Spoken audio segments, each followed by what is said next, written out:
Hola amigos de Noticias de Hoy, y sean bienvenidos a las últimas noticias de Estados Unidos y el mundo. Juan Guaidó, reconocido como presidente encargado por más de medio centenar de países, afirmó este sábado que está dispuesto a invocar el artículo de la Constitución que permite llamar a misiones internacionales, aunque aclaró que sería en el marco de programas de cooperación. El líder opositor adelantó la posibilidad en un discurso en Los Teques, cuando criticaba la injerencia de las fuerzas cubanas y rusas, grandes aliados de la dictadura de Nicolás Maduro. La invasión la tienen los cubanos y los rusos.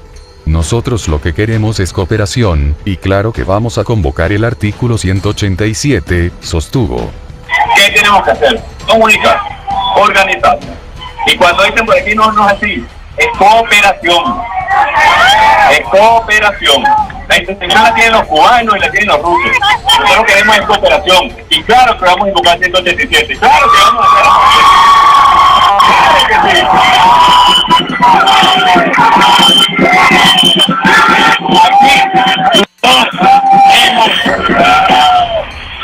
Aquí no hemos hablado entre líneas. Aquí no hemos hablado cosas por la mitad. Aquí hemos hablado clarito. Aquí hemos hablado muy claro. Acto seguido, Guaidó aclaró que sería invocado en el marco de cooperación. Días atrás, el titular de la Asamblea Nacional comentó que el asunto necesita proceder con el debido cuidado para que la medida no abra la puerta a los militares de Vladimir Putin. No se puede aprobar al aire porque no queremos la invasión rusa, enfatizó.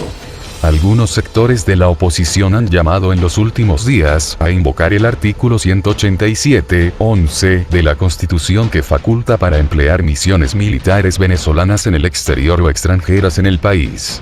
La oposición venezolana asegura que el país atraviesa una crisis humanitaria compleja y ha pedido donaciones a la comunidad internacional para paliar esta emergencia. Parte de estas ayudas se almacenan en las fronteras de Venezuela con Brasil y Colombia, pero el intento de ingresarlas el pasado 23 de febrero culminó en enfrentamientos entre los opositores y las fuerzas del orden público, ante la negativa de Maduro a aceptarlas. Guaidó, que está de gira en diversos actos, volvió a llamar a los venezolanos a armar un protesta, cada vez que se vivan cortes de electricidad y agua, luego de una semana de constantes apagones en todo el país. Vamos a organizar un cada vez que sea necesario para exigir nuestros derechos, ya basta de burlas, dijo. También llamó a organizarse para expresar el descontento con el régimen de Nicolás Maduro, al que volvió a responsabilizar de los problemas en la red eléctrica y en toda la economía del país, y dijo que el movimiento que encabeza está lejos de apagarse. Por ahí hay algunos que andan diciendo que ya esto se apagó, no se rían.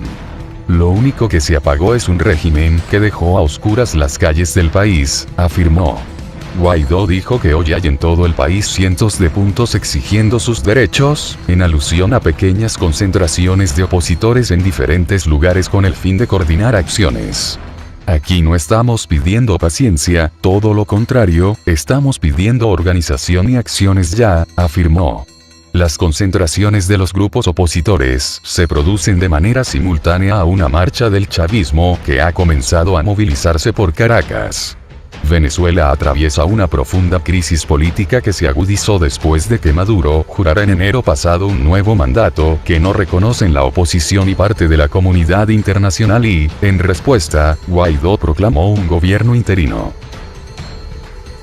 A principios de marzo, Nicolás Maduro visitó una fábrica de acero algo derruida para presumir la capacidad exportadora del país en medio de sanciones económicas estadounidenses cada vez más fuertes.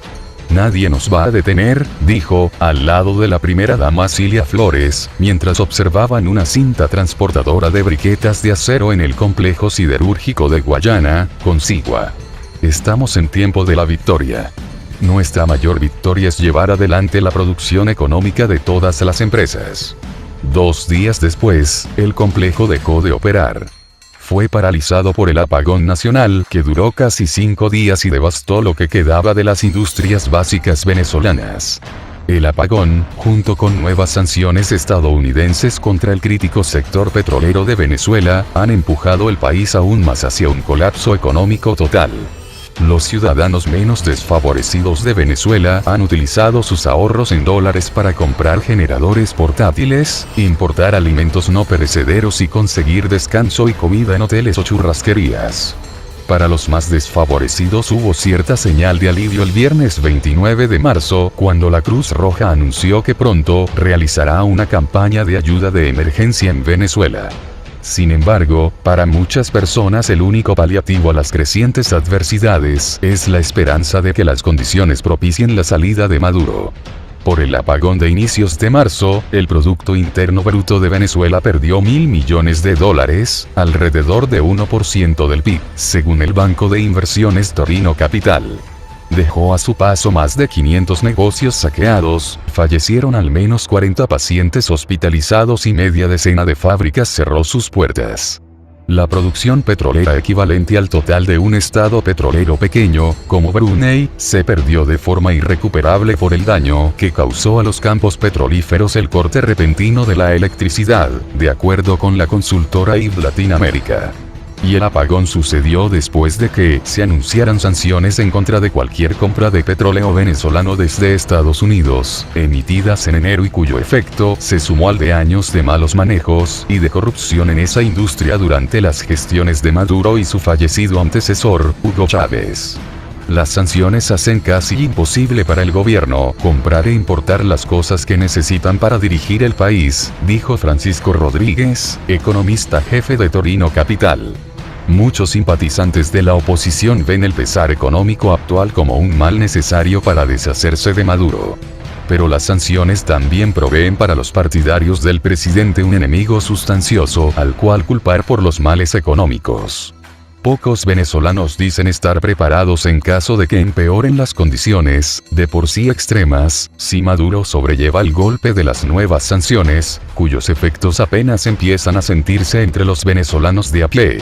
La crisis se pondrá peor, dijo María Altagracia Peroso, jubilada del vecindario Concagüita en Caracas, de clase obrera. Nos dicen que busquemos velas, fósforos y queroseno por si se va la luz. Ante la reducción de ingresos petroleros y el éxodo de los técnicos energéticos, Maduro ha batallado para tratar de restablecer varios servicios básicos desde el apagón del 7 de marzo, el peor en la historia del país. El suministro de agua ha sido intermitente en la mayoría de las ciudades, y los estudiantes y empleados públicos se quedaron en casa esta semana, pues el incendio en una subestación eléctrica provocó otro apagón. Menos de la mitad de los venezolanos rechazan las sanciones del gobierno estadounidense de Donald Trump en contra de la industria petrolera, de acuerdo con un sondeo publicado a principios de marzo por la principal encuestadora en el país, Data Analysis. Es un porcentaje sorpresivamente bajo dado el impacto directo que han tenido esas sanciones en los estándares de vida. Si hay que sacrificar un mes sin electricidad ni agua, lo vamos a hacer porque es la única vía de mejorar este país, dijo Valdemar Álvarez, quien se opone a Maduro y es analista de laboratorio del complejo acerero Sidor, en Puerto Ordaz. Se prevé que la economía venezolana se reduzca en más del 25% este año, según Rodríguez, uno de los pocos economistas que aún intenta hacer pronósticos sobre la escala del declive económico del país. La inflación se encamina a superar el 51% para finales del año, con lo que la moneda nacional, el bolívar, perderá prácticamente todo su valor. Solo la crisis financiera de Zimbabue hace una década supera la magnitud del colapso de Venezuela, según el Instituto de Finanzas Internacionales.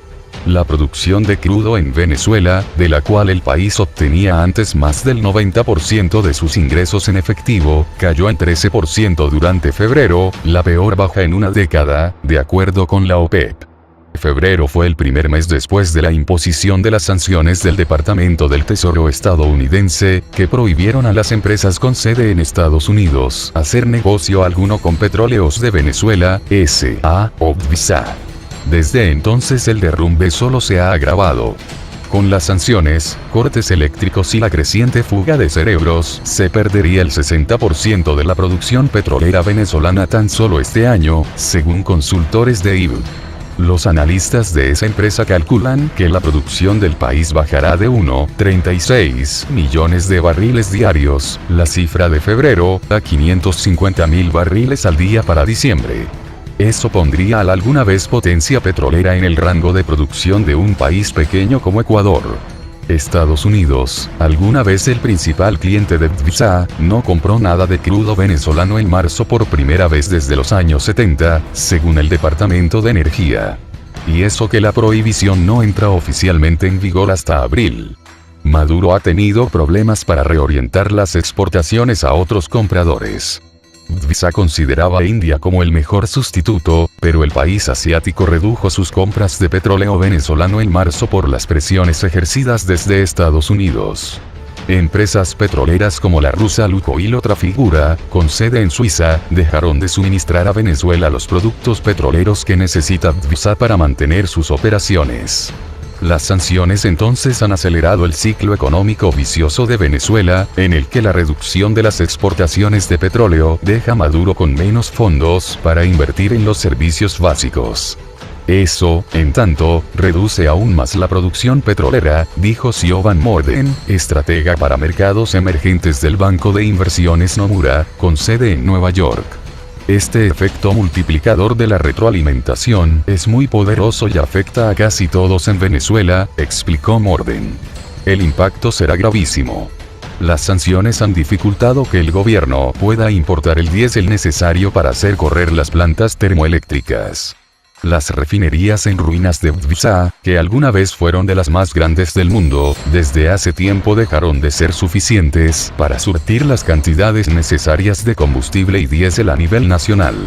La falta de mantenimiento y de suministros para las termoeléctricas significó que Venezuela no tenía una reserva eléctrica a la cual recurrir cuando un incendio forestal debajo de un tendido eléctrico de alta tensión afectó a la principal planta hidroeléctrica del país el 7 de marzo.